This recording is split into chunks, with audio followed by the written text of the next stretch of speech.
Bonsoir à toutes et à tous et bienvenue dans Quelle Comédie, l'émission hebdomadaire de la Comédie Française qui donne, chaque lundi, un coup de projecteur sur ce qui fait la riche actualité de ce théâtre, ou devrais-je dire peut-être plutôt de ces théâtres, car ce soir, nous voilà sur la scène du Studio Théâtre qui est niché au cœur du musée du Louvre.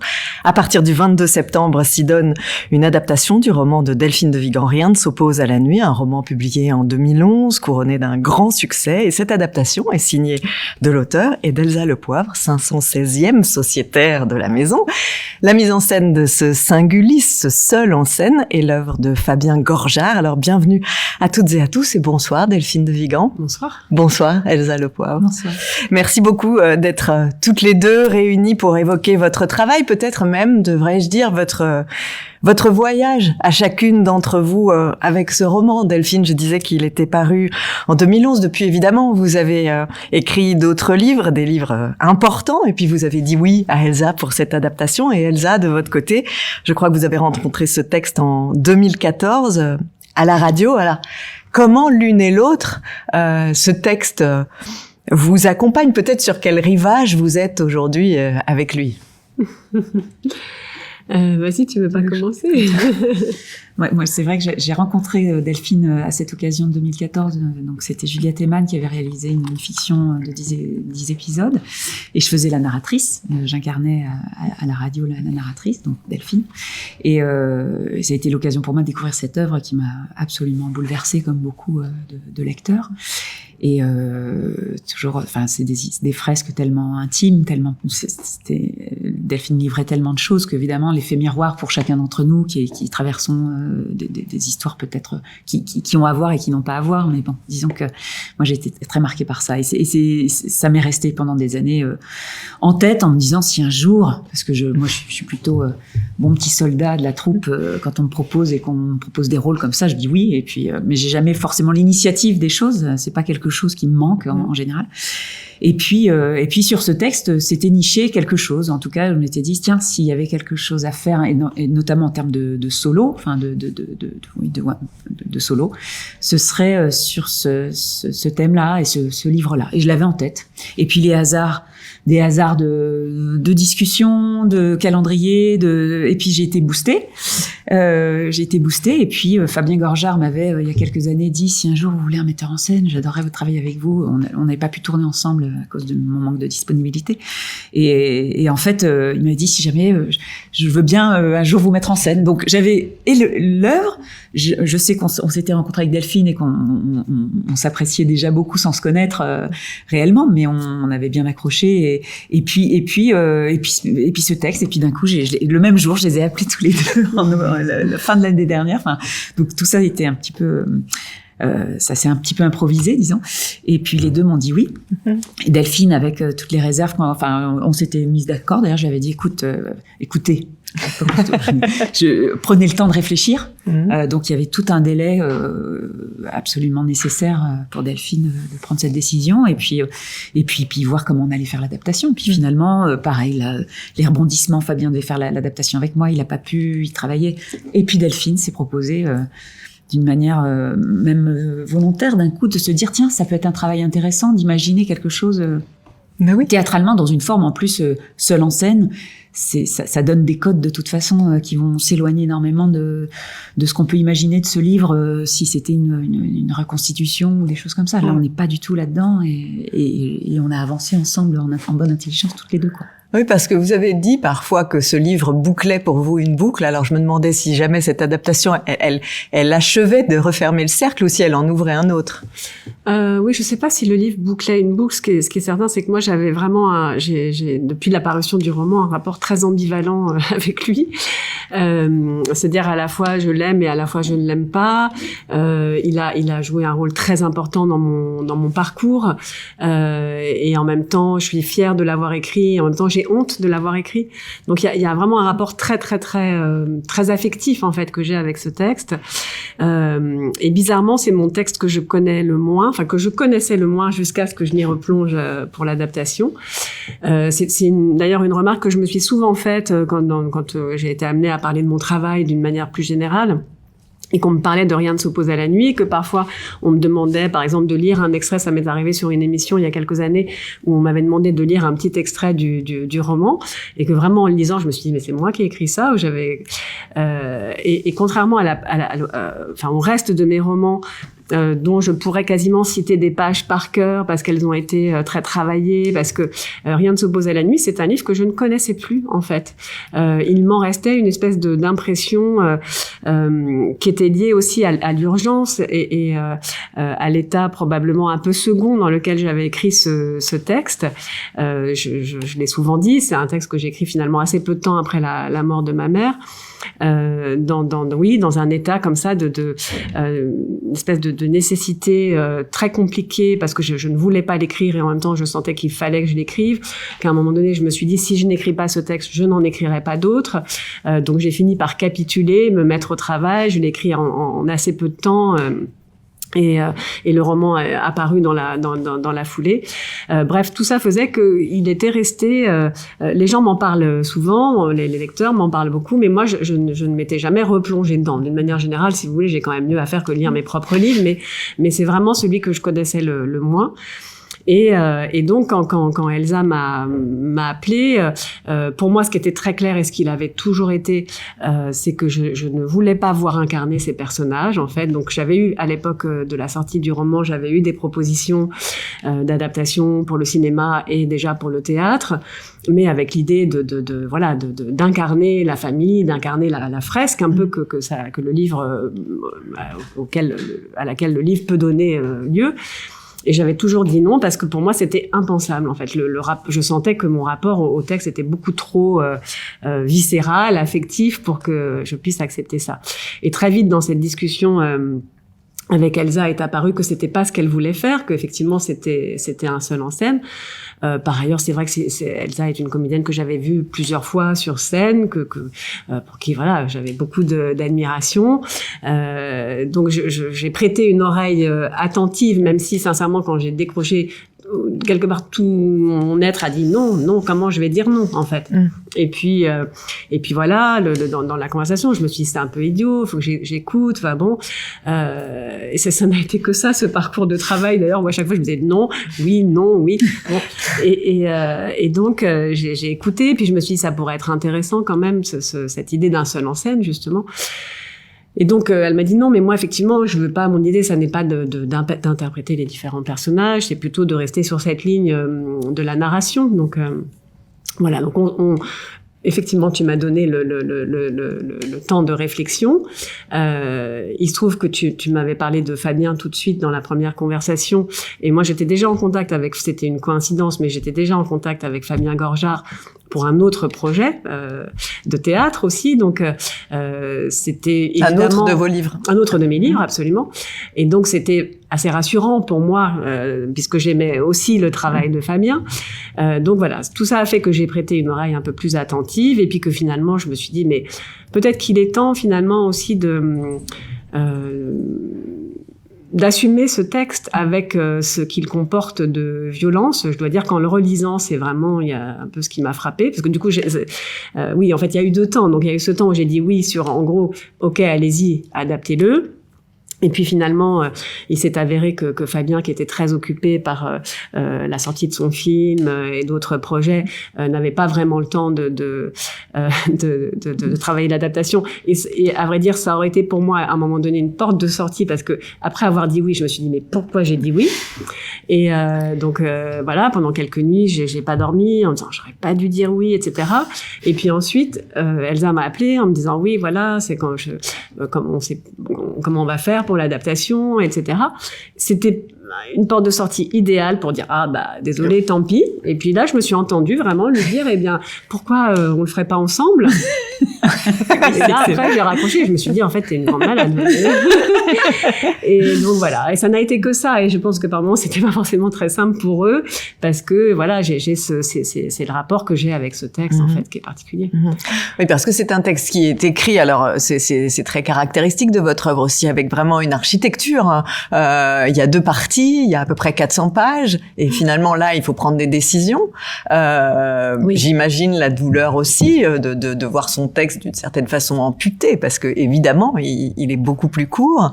Et c'est une manière, alors vous l'avez fait à 4 mains, mais aussi de laisser son texte aux autres, quoi. Et on sent que sur ce texte-là en particulier, c'est difficile. Oui, puis c'est un roman malgré tout, hein. C'est pas un texte qui a été écrit pour le théâtre. Donc, il y avait cette idée de passer d'un roman de 450 pages à finalement une cinquantaine de pages que représente l'adaptation. Donc, forcément des choix plus que drastiques. Enfin, et surtout la nécessité de prendre un parti assez radical. Et ça, on l'a vraiment défini ensemble, de se dire qu'est-ce qu'on a envie de garder ce texte, qu'est-ce que Elsa a envie de garder de ce texte, quel est l'angle, et ça, c'est ensemble qu'on a trouvé cette idée finalement de se consacrer à la première partie du roman. La première partie du roman. L'enfance.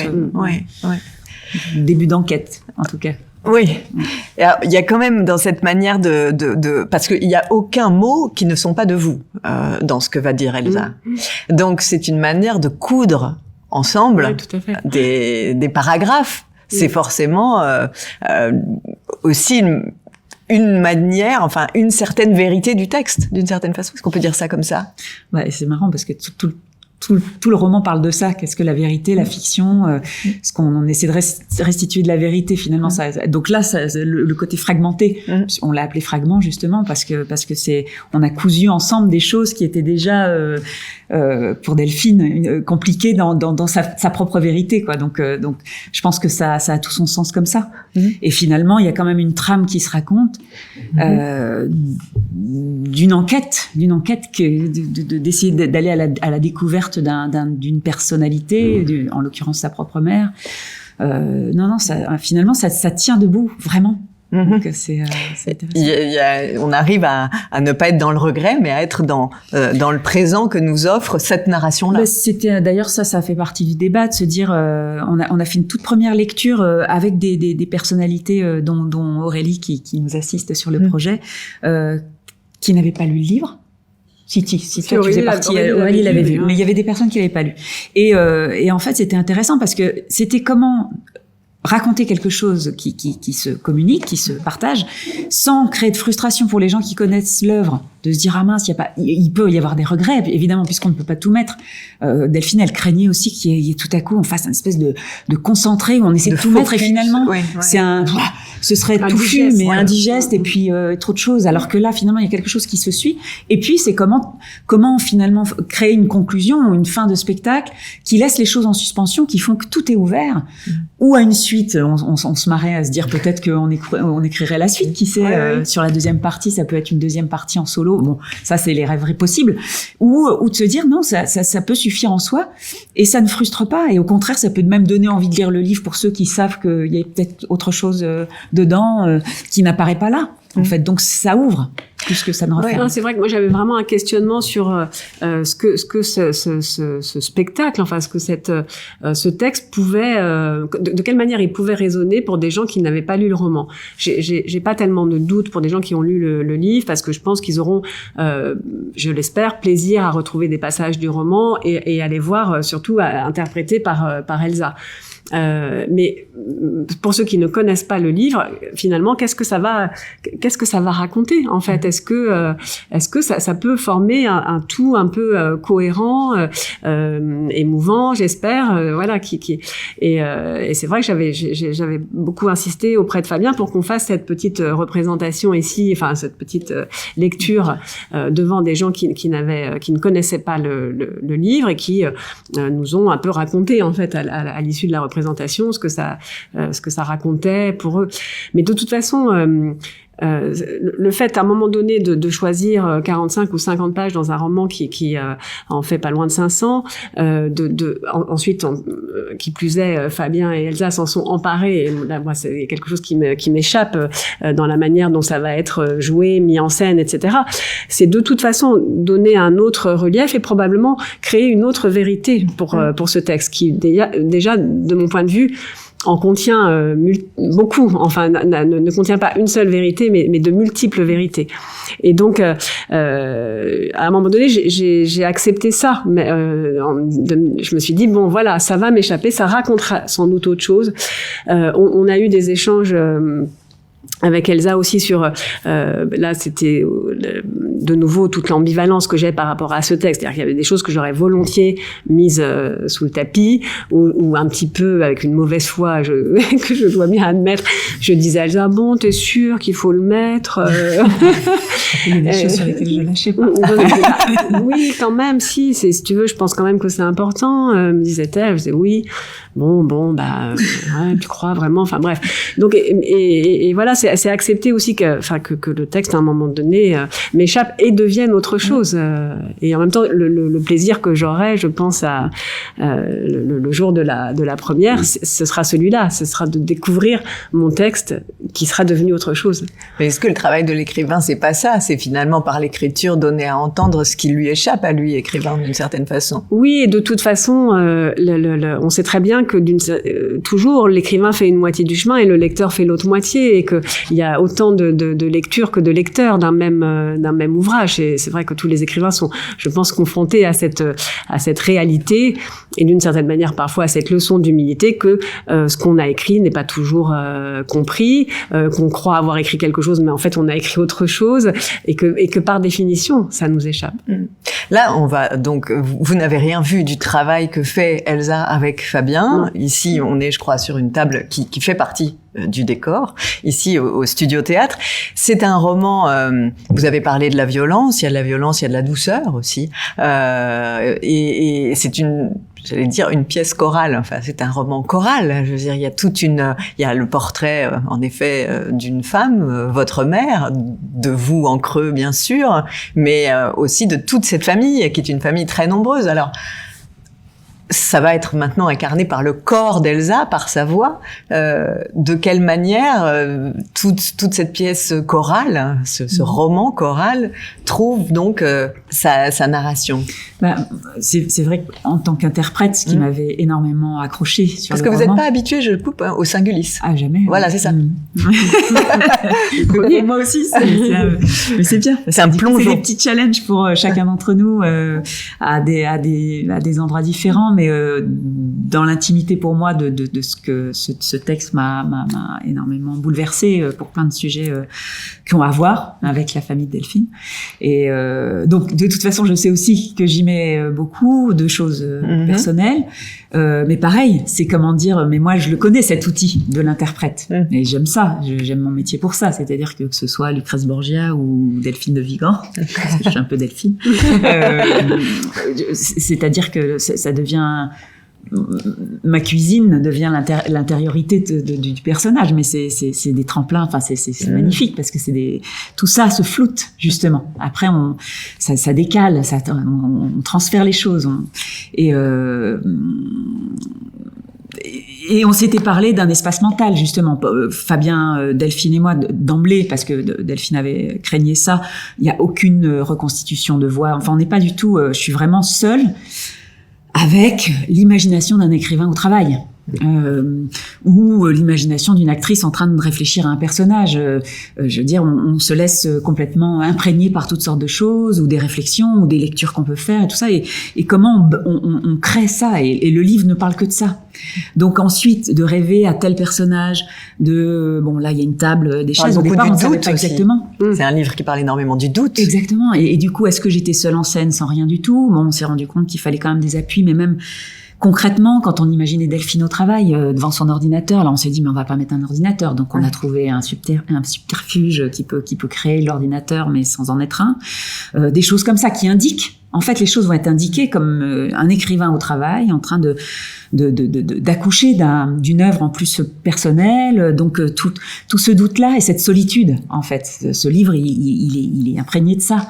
Et c'est comment sur le plateau... La solitude de l'espace mental aussi. Oui, et puis des moments, des heures où des fois ça sort, et j'imagine des moments d'écriture fluide en fonction de ce qui est convoqué, et puis des moments où au contraire complètement submergé parce que on essaie de raconter quelque chose chose qui est arrivé à notre propre mère, et c'est des moments de vertige où l'émotion, en fait, c'est la nôtre et en même temps pas forcément la nôtre, parce qu'on convoque les fantômes, on convoque les émotions d'une scène qu'on veut raconter. Enfin, j'imagine, je commence un petit peu à voir comment est Delphine, ou sa sensibilité, des choses. Bon, ça, c'est cette solitude-là de l'écrivain que Delphine vit quand elle écrit. Moi, en tant qu'interprète, forcément, c'est ça qu'il faut que j'arrive à restituer, ou sur lequel ça m'intéresse de travailler, évidemment, mais sans rien, en fait. C'est-à-dire que après une table, ça permet juste de pouvoir être simple, pas être seul avec son propre corps dans un espace virtuel. Non, voilà. Enfin, je disais que le doute était très présent. Il y a autre chose qui est très présent, Delphine de Vigan, c'est aussi l'idée de la trace, l'idée de ce qu'on va transmettre.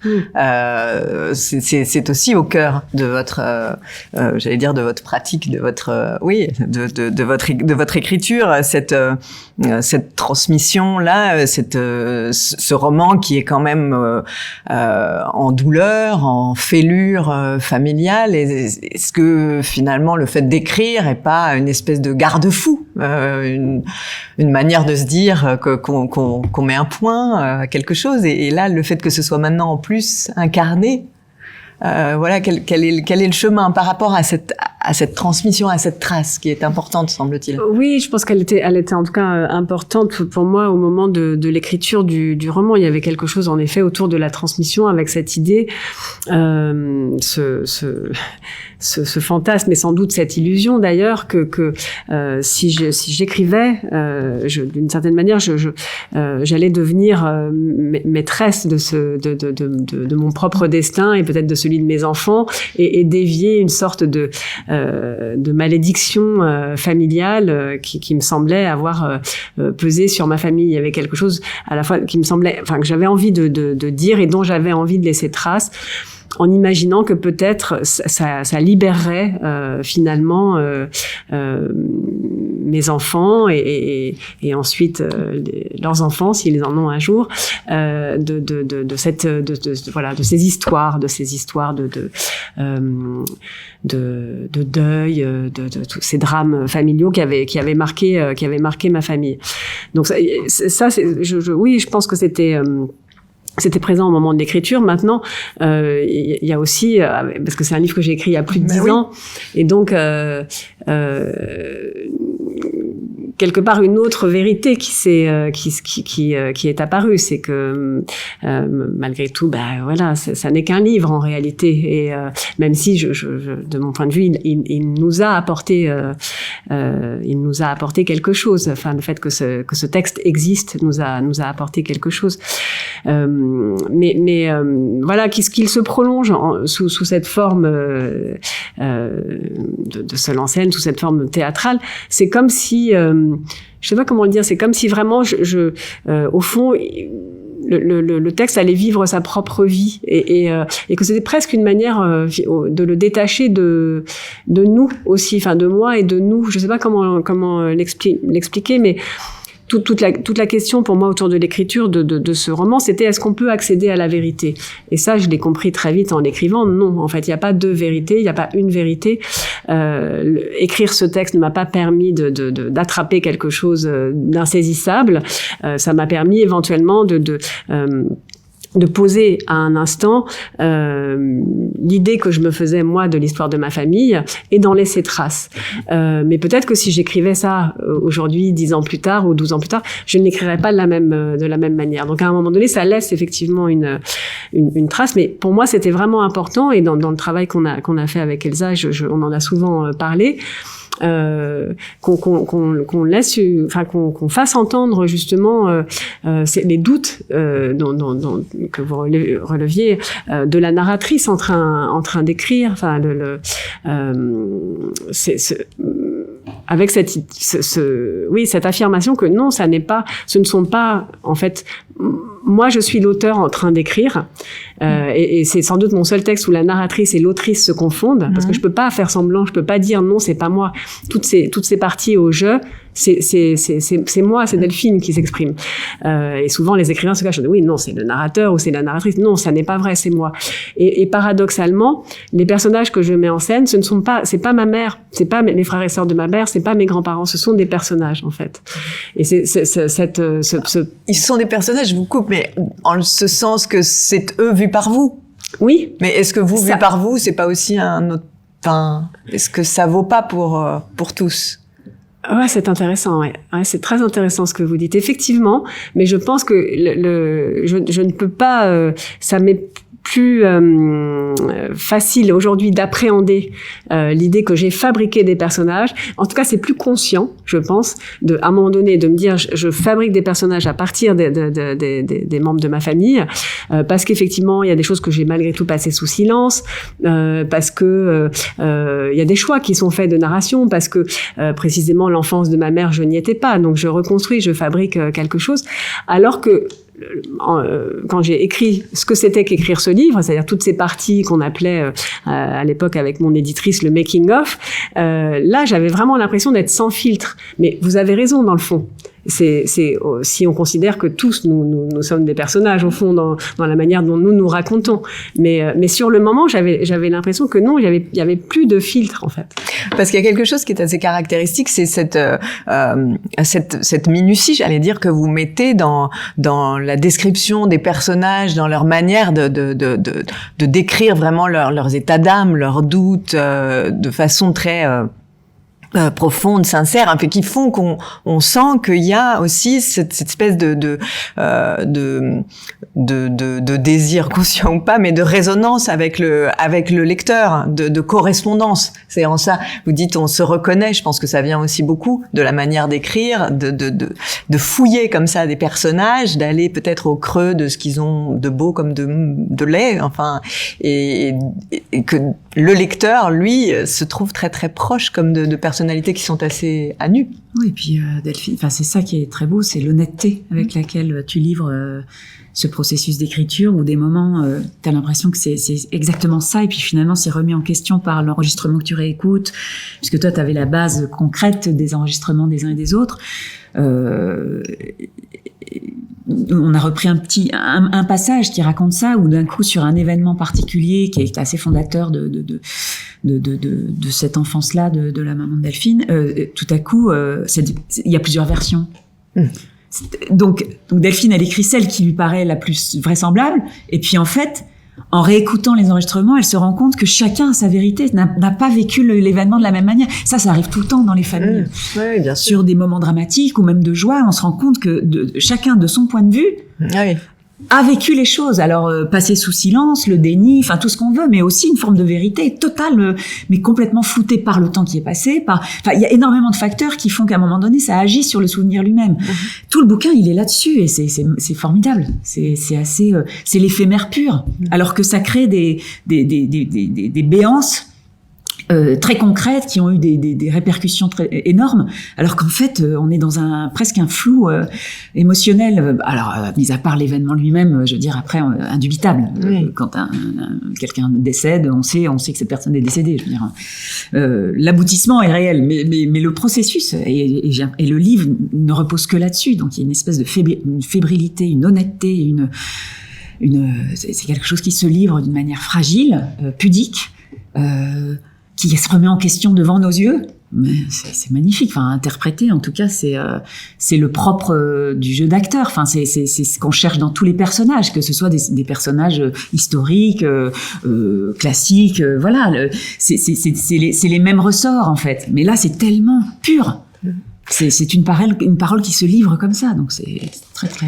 Oui, il y a l'idée de la perspective aussi, parce que vous dites que si on remet les choses en perspective, comme des dizaines et des dizaines en fait d'écrivains, vous avez essayé d'écrire votre mère d'ailleurs, plus que sur votre mère, votre mère. Est-ce que aussi on n'essaye pas de jouer sa mère, de la retrouver? Est-ce que finalement n'est pas au cœur du fait de devenir écrivain ou de devenir comédien cette chose-là qui est en fait un peu à la racine, hein, enfin quelque chose qui a trait à l'enfance? Oui, en tout cas, ce qui est sûr, c'est qu'en l'écrivant, on l'invente, on la réinvente. Ça, moi, j'en suis convaincue. C'est pour ça que je dis que probablement, si j'écrivais ce livre aujourd'hui, je ne l'écrirais pas de la même manière, parce que la mémoire est une espèce de processus en constante fabrication, refabrication. Enfin, j'ai le sentiment que ça évolue sans cesse, la manière dont on se raconte notre histoire, notre enfance. Non pas qu'on change forcément de version, mais qu'elle s'enrichit de ce que nous devenons, de nos échanges avec les uns et les autres. En l'occurrence, le texte lui-même a occasionné de nouveaux échanges avec les différents membres de ma famille. Le monde tel qu'il évolue, je trouve aussi, entre en écho avec notre mémoire, avec notre processus de fabrication de cette mémoire. Donc voilà, je trouve ça assez passionnant de voir la manière dont Elsa s'en empare et probablement réinventera, elle aussi inventera une autre narratrice et sans doute un autre personnage de Lucile à travers ce spectacle. Bah forcément. Alors après, nous on a échangé toutes les deux et moi ce que je trouve très très fort dans cette aventure, c'est le fait que justement Delphine ait participé à l'adaptation. Le hasard a fait que c'est ça, mais c'est formidable parce que je pense qu'en effet il y a quelque chose qui peut déplacer ton rapport à l'œuvre ou justement sur les points de pas envie forcément d'y retourner, mais là d'un coup ça devient autre chose, ça se transforme. Ça se transforme et puis moi je me dis c'est une source d'inspiration. Après évidemment quand je vais commencer à rentrer dans le flux des représentations aussi pour voir comment les choses se communiquent, comment elles avancent, comment elles infusent, moi je sais ce que j'ai dans la tête. Donc c'est vrai que j'ai les personnages les prénoms de ton livre, mais après moi je vois bien certains personnages, ça n'est que l'intrigue de Delphine parce que j'ai pas forcément d'équivalence où je me dis tiens Delphine est vraiment là, enfin je suis là dans cette, puis tout à coup il va y avoir un des frères, une des sœurs tac, ça va faire un écho à quelque chose que j'ai pu vivre moi, donc je sais donc ça, ils vont être doublement nombreux en fait. Là, on convoque parce que je me sens pas du tout toute seule sur scène en fait, oui. Parce que c'est toujours ce rapport-là. On parlait du spectacle de Christophe Honoré où on a ou La Garce. Pays lointain, des choses comme ça. Moi, je sais que j'adore ça. Quand les fantômes sont convoqués, j'aime énormément ça. Je trouve ça assez bouleversant et vrai. Je veux dire, c'est rare quand on est vraiment tout seul. Et là, c'est presque le principe. Donc c'est savoureux, c'est vraiment savoureux. Et pour le coup, c'est exactement cette citation de Soulages qui est dans le livre, qui commence, nous on la mettra aussi. C'est cette ce côté ludique dont je parle là avec gourmandise, mais c'est alors que pourtant les sujets sont un peu durs, évidemment du livre, mais aussi à incarner. Et c'est le caractère ludique des choses, parce que malgré tout, ça devient un spectacle. Même si on y met beaucoup et qu'on sera déjà en lecture, on était émus toutes les deux, mais oui, moi j'ai envie de véhiculer ça, cette émotion-là, c'est celle qui m'intéresse. Mais ça devient une construction, ça devient une invention, une création. Donc il y a une forme de jeu, JEU, ludisme, et puis de lumière à ça. C'est-à-dire qu'on le met en lumière. Une chose qui, est traversante et bouleversante sur certains trucs, et drôle par d'autres moments. Et ça, dans ton texte, on le voit, les moments que tu livres avec l'humour qui est le tien. Et bon, nous, on va essayer de trouver les équivalences. Puis je vais essayer de le faire bien. Mais voilà, c'est tous ces points de recherche-là que je... Est-ce qu'il y en a l'une de vous qui voudrait lire quand même, pour ceux qui nous regardent, la citation de Soulages ? Moi, j'ai pas mes lunettes, donc je peux pas lire. Ah bon? C'est dur, ça. Je vois rien. Alors, un jour, je peignais. Le noir avait envahi toute la surface de la toile, sans forme, sans contraste, sans transparence. Dans cet extrême, j'ai vu en quelque sorte la négation du noir. Les différences de texture réfléchissaient plus ou moins faiblement la lumière, et du sombre émanait une clarté, une lumière picturale, dont le pouvoir émotionnel particulier animait mon désir de peindre. Mon instrument n'était plus le noir, mais cette lumière secrète venue du noir. Ah oui, c'est magnifique. Magnifique, ouais. C'est magnifique. Et c'est en fait à la fin de votre texte. C'est au début. Oui, ça c'est au début, mais à la fin du texte, votre mère, vous dites qu'elle est outre noire, oui, qu'elle a ce noir. Je reviens à ça, noir. oui. Exactement. Donc c'est vraiment quand même quelque chose qui vous a guidé, j'imagine. Oui, tout à fait. Quand Elsa parlait de la lumière, on voit bien que chez Soulages, il y a toujours cette idée-là que c'est un noir qui n'est pas, qui n'est pas opaque, quoi.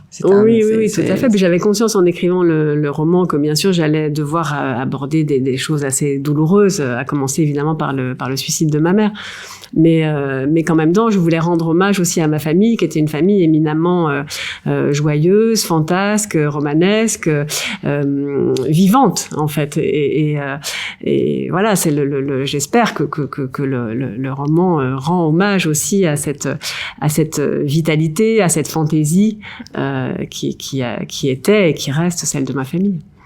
Vous dites qu'on n'écrit pas sur l'émotion, enfin avec l'émotion, que l'émotion n'est pas le moteur de l'écriture. Mais peut-être que ce livre-là, ce titre est à part. Disons que c'est vraiment sans doute le texte pour lequel il a été le plus compliqué de lutter contre l'émotion. L'écriture, pour moi, elle part malgré tout de la sensation. J'ai un rapport très physique, presque physiologique avec l'écriture, et souvent il y a quelque chose de très viscéral qui m'occupe et qui fait qu'à un moment donné, je vais me mettre à ma table tous les matins. Mais je sais que ce n'est pas avec ça qu'on écrit. En tout cas, ça ne suffit pas. Que le travail, c'est quand même avant tout le travail de la langue, de la syntaxe, des personnages, de la construction du roman, et que c'est avec ça qu'on va fabriquer un livre. Mais c'est vrai que quand rien ne se pose à la nuit, j'étais assez fréquemment rattrapée par l'émotion, et donc et je m'obligeais à faire le tour du pâté de maison pour revenir, pouvoir me remettre devant l'ordinateur et pouvoir me remettre simplement au travail. Ça veut pas dire que l'émotion, il faut l'évacuer. Elle est au cœur de tout, de mon point de vue. Mais l'émotion, ou en tout cas la sensation, mais il faut la dompter, il faut la canaliser, il faut voilà. À cet endroit-là, je trouve que le travail du comédien, il est quand même très très proche, parce que c'est ce que vous disiez un petit peu tout à l'heure. Évidemment qu'il y a beaucoup d'émotions, beaucoup de résonances. En même temps, il y a un travail qui va vous permettre aussi de tenir la distance, d'avoir des codes, des moments de jeu. Après, ton travail, c'était aussi de trouver les mots, ensuite trouver moi les mots, finalement j'ai la matière, et après c'est presque mais il faut lui donner puis c'est le hors-champ, justement. Pour le coup, je me dis, c'est aussi travailler sur ça, c'est-à-dire que les mots sont trouvés, les silences, ou si une émotion arrive, qu'elle puisse avoir sa place aussi, comme des moments qu'on a tous, ou j'imagine des moments de certains épisodes du livre que tu as abordé qui devaient justement, qui justifiaient le fait d'aller marcher. Il y a des moments où ça s'arrête parce qu'on est submergé. Et moi, je sais que là, dans le processus de travail, après moi, mon travail justement, c'est justement de faire avancer. Il faut que c'est comme ce livre. Moi, je me suis dit, en 1 heure, il faut que j'aimerais qu'on ressente ce qu'on a quand on lit le livre. C'est-à-dire, c'est 450 pages, mais il y a un effet coup de poing, même si on met quelques jours, une semaine. Il y a une traversée. On est traversé par quelque chose. Je me dis, ce serait l'équivalence, même si je ne vais pas restituer le livre dans son entièreté. C'était de trouver ce souffle-là qui fait que, oui, ce soit assez fulgurant, et en même temps que le spectateur puisse être un peu virevoltant dans ses émotions, mais comme quand on lit le livre. C'est une histoire de rythme. Mais beaucoup. C'est pour ça qu'il y a de la lutte, c'est trouver les codes, mais le rythme, c'est ce qui va canaliser quelque chose qui doit affleurer tout le temps. Et puis le contraste aussi, j'imagine, peut-être. Le rythme naît aussi des contrastes, c'est-à-dire de passages plus légers, créer des espèces de c'est là où les fragments, le côté fragmenté, c'est ça. C'est sûr qu'il y aura pas un côté cinématographique, mais finalement il y a l'effet collage qui fait que à interpréter aussi, même si tout ça a un lien, c'est vrai que il peut y avoir des petits moments de bascule où on se dit là il y a comme une ellipse de temps, et puis on est passé ailleurs, on est presque on peut même imaginer qu'elle est plus dans son bureau, elle est ailleurs. Donc ça, après c'est le travail avec la mise en scène. Et exactement. Et qu'est-ce qu'il a apporté? Il pouvait pas être là malheureusement ce soir, mais qu'est-ce qu'il a apporté, Fabien Gorgère, dans ce regard, dans ce rythme, dans ce souffle, sans dévoiler tout, mais non, quand même sans dévoiler, mais ça a été le travail aussi avec Thomas Vessière qui s'occupe des lumières et Henri qui travaille au studio. Ils sont en collaboration tous les deux et en fait c'est aussi ça. Par exemple, la lumière dont on parle dans Soulage, ça va être comme c'est très simple. Il y a vraiment une table, des chaises et puis cette idée qu'on a trouvée, que Thomas a trouvée par rapport à l'ordinateur, la lumière de l'ordinateur, le côté nocturne, le côté on est un peu dans la tête de la narratrice et comment la lumière va tout doucement indiquer les choses sans être ni appuyée ni en fracture tout le temps. Il faut déjouer il faut pas que ce soit des systèmes trop attendus en fait. Donc je crois que voilà, Fabien il est très attentif à ça, qui est jamais rien de ronronnant par rapport à ça, parce que le mental en fait ça virevolte tout le temps. Donc et qu'en même temps c'est un personnage, c'est des petites choses ouais. qui indiquent tout à coup une ellipse a lieu, on passe à autre chose. Ça peut être un silence, une respiration, aller boire un verre. Enfin il y a c'est des petites choses qui indiquent le temps qui passe et puis le processus d'écriture dans sa durée. Il y a souvent les acteurs, vous dites on est des vampires, on se sert des autres en fait pour les. Je confirme. Pour les nourrir. Il n'y a pas que les acteurs. L'écrivain est pareil, c'est ça en fait, vraiment. Oui, mais du coup comme l'écrivain est pareil, il repère tout à fait les stratégies de l'acteur. Oui, toutes ces stratégies-là, d'une certaine façon, on sent que ça vous a l'une et l'autre permis le plongeon, quoi. Le plongeon de retourner à un ouvrage, c'est pas forcément facile d'accepter de le relire.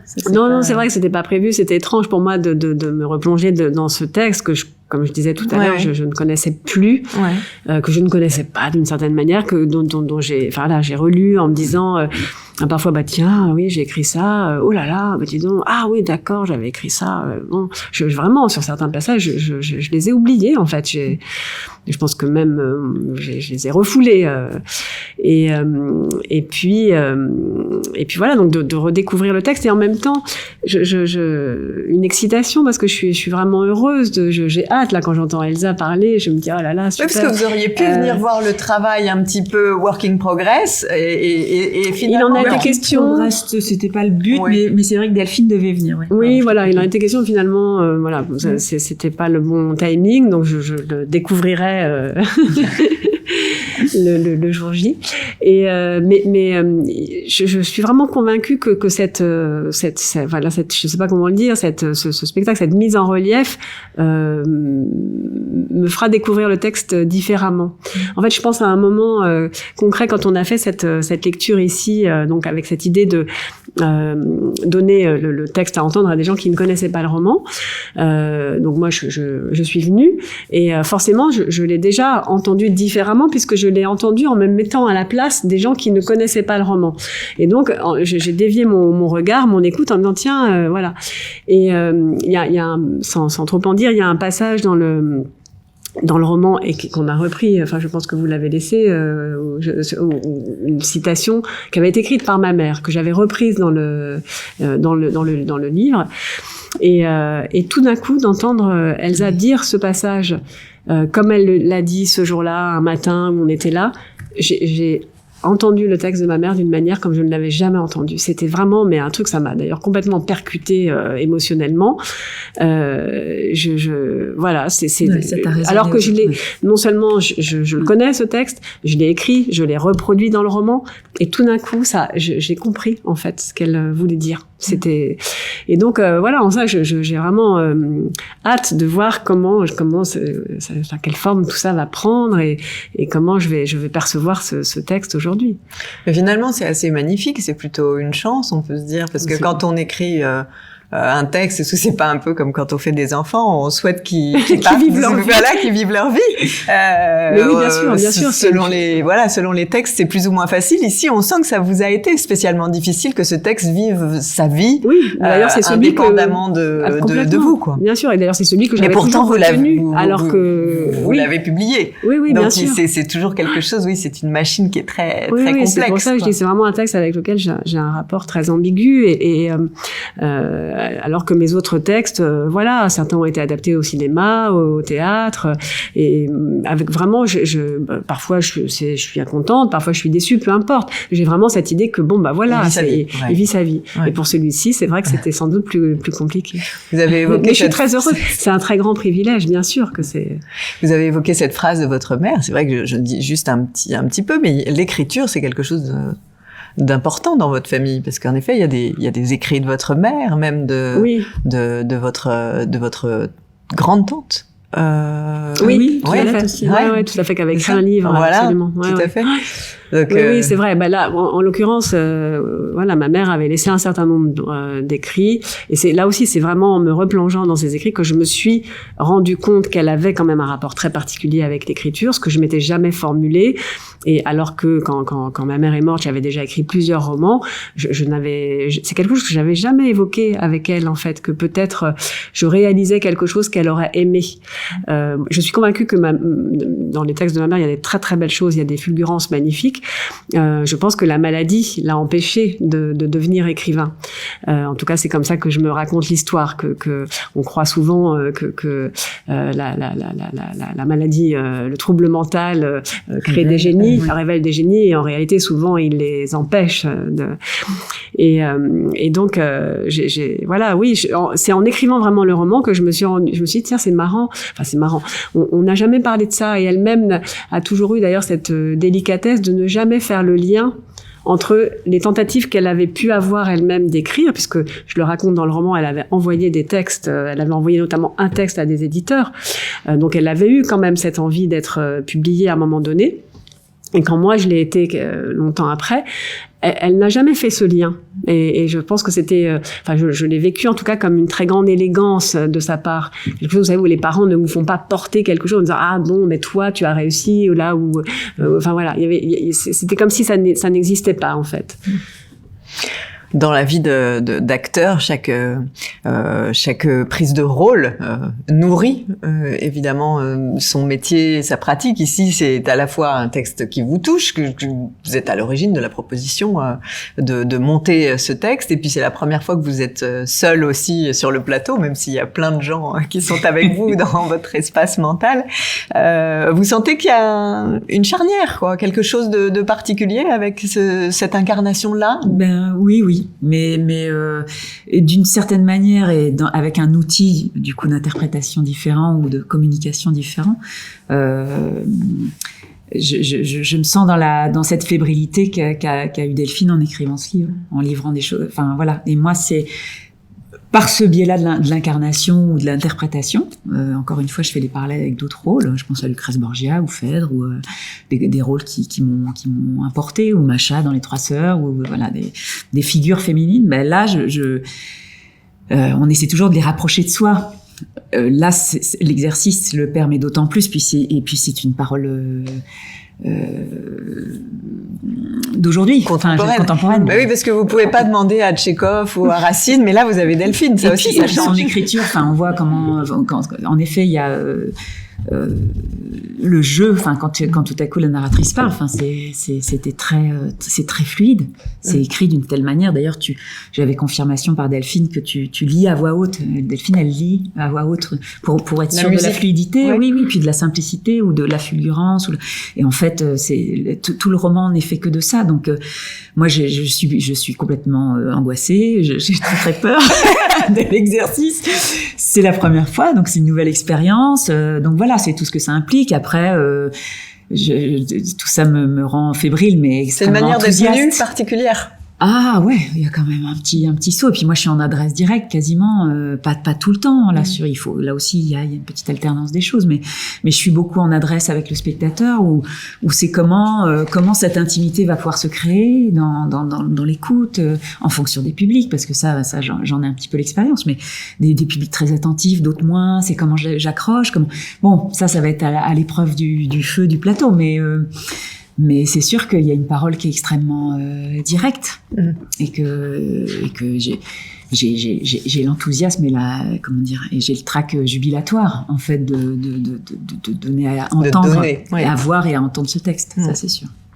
Eh ben ça, ce sera à partir du 22 septembre Oui. pour tous ceux qui sont là et qui vous regardent et qui donc peuvent du 22 septembre au 6 novembre au Studio Théâtre ici à Paris au Musée du Louvre à 18h30 venir eh bien partager ce grand voyage et ces émotions et puis voilà prendre avec eux voilà cette générosité aussi d'incarnation de sincérité. Grand merci. Merci d'avoir été avec nous. Merci aussi évidemment à la fine équipe du jour qui permet la réalisation de ces quelques comédies, Arthur Lenoir et Andrea Villechange. Merci aussi au Studio Théâtre et toute son équipe qui nous a accueillis. C'était, je pense, pour vous, spectateurs, un plaisir de voir aussi ces fauteuils rouges et toute cette promesse.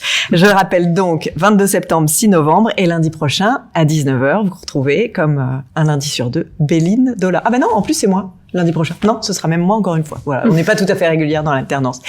Vive le théâtre et très bonne semaine.